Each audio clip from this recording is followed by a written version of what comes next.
সিঁথিতে সিঁদুর, কপালে লাল টিপ তোমার। সবাই কি ভাবছে বলো তো তোমাকে? কিছু যায় আসে না, না?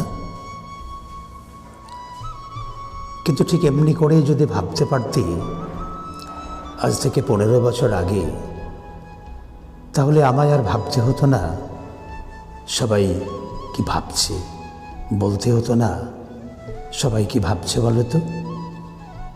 সে যাই হোক, 15 বছর পরেই তুমি আর আমি মুখোমুখি ভিক্টোরিয়ার মাঠে। আমি কিন্তু ভাবিনি তোমার সঙ্গে দেখা হবে, হয়তো চাইওনি তোমার সাথে দেখা হোক, তবু দেখা হয়ে গেল। পৃথিবীটা সত্যি গোল না অরুণিমা? আচ্ছা অরুণিমা, তোমার মনে আছে নজরুল জন্মজয়ন্তীতে তুমি আবৃত্তি করেছিলে সাম্যবাদ? আমিও করেছিলাম বারাঙ্গনা, খুব বেশি হাততালি পড়েনি। আর তুমি হাজার হাজার মানুষের হাততালি কুড়িয়ে এসে বসেছিলে আমার পাশে।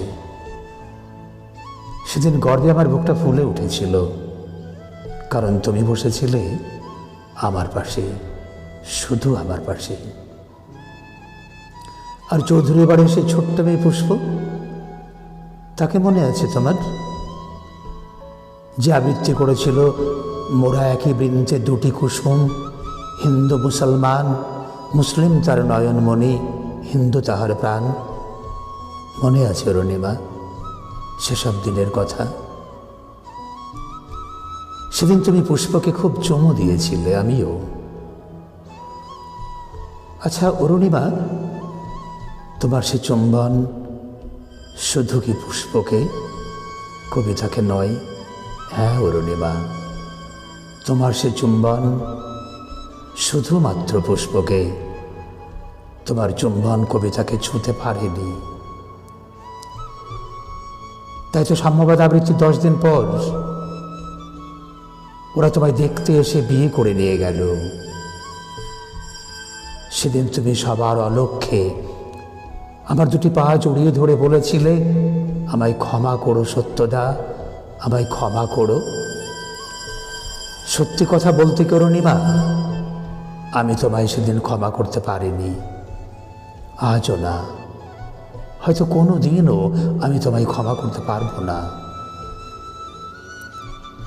তারপর যেদিন তোমার বিয়ে হয়ে গেল, সেদিন সারাদিন হাড় ভাঙা খাটুনি কেটে সন্ধ্যাবেলা আমার বাবা, তুমি যাকে সুন্দর কাকু বলে ডাকতে, তোমার সেই সুন্দর কাকু সন্ধ্যাবেলা বাড়ি ফিরে আমায় বুকে জড়িয়ে ধরে বলেছিল, কাঁদিস না রে খোকা, ওরা হিন্দু, আমরা গরিব মুসলমান।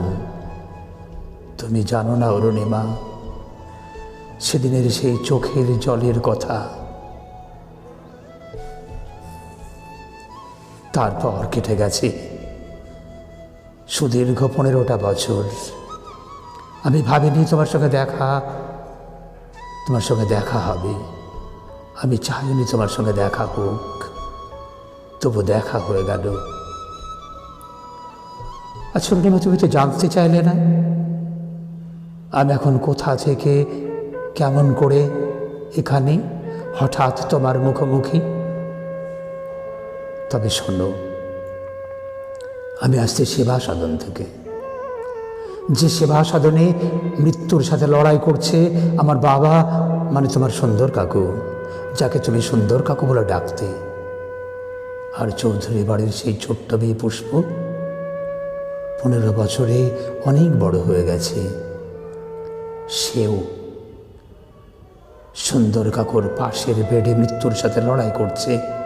আমি আমি আমি তোমার সত্যদা, আমি ঢুকতে পারিনি, আমি যেতে পারিনি সুন্দরের কাছে, পুষ্পর কাছে। পর্দা ঠেলে ঢুকতেই শুনি তোমার সুন্দর কাকু পুষ্পকে বলছে, জানিস রে পুষ্প, তোদের সত্যদা এখনো কাঁদে, তোদের সত্যদা এখনো কাঁদে। হ্যাঁ অরুণিমা, তোমার সত্যদা এখনো কাঁদে, এখনো কাঁদে।